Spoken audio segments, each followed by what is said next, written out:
Pemirsa, Amerika Serikat mengklaim peran mereka dalam mewujudkan penghentian perang atau gencatan senjata antar Hamas dan Israel di Gaza, Palestina.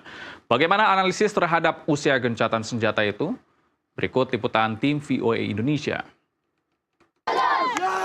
Tercapainya gencatan senjata antara Israel dan Hamas disambut dengan sukacita oleh warga di Gaza, tepi barat maupun Israel. Menurut Presiden Joe Biden, gencatan senjata ini kurang lebih sama dengan yang diupayakan pemerintahannya sejak awal tahun 2024. Fighting in Gaza will stop.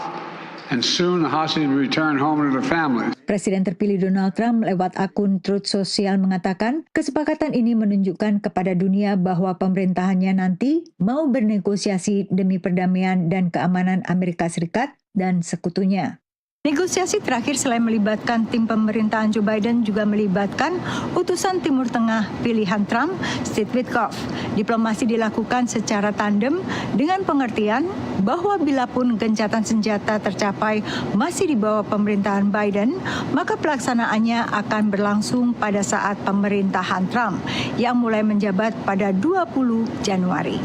Analis menilai tercapainya kesepakatan ini tak lepas dari pergantian kepemimpinan ke Trump. I think it is likely that Biden wants to get some degree of credit for the ceasefire still happening on his watch, even though it does seem from speaking to a range of sources, both in Israel, Arab states, and with Palestinian groups, that pressure from the incoming Trump administration was really what moved the needle with the Netanyahu administration. What strikes me is rather interesting is that this is almost exact same terms that Hamas agreed back in July and or even in May, depending on the details. It's Israel that has actually shifted, if they have shifted, and it may be because Trump wanted this to be off his table when he arrived and was able to put pressure on Israel that Biden was unwilling to do.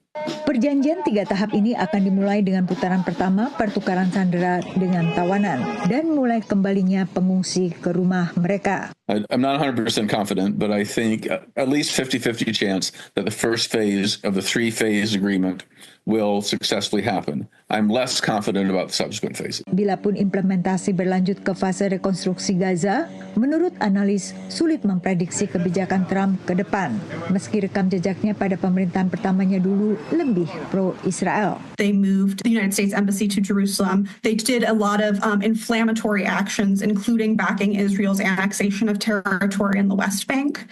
And so while I think the ceasefire is a good thing, and I think Trump's willingness to use the leverage that he does have with Netanyahu is a good thing, I remain pessimistic for what the Trump administration is going to look like vis-a-vis Palestinian affairs.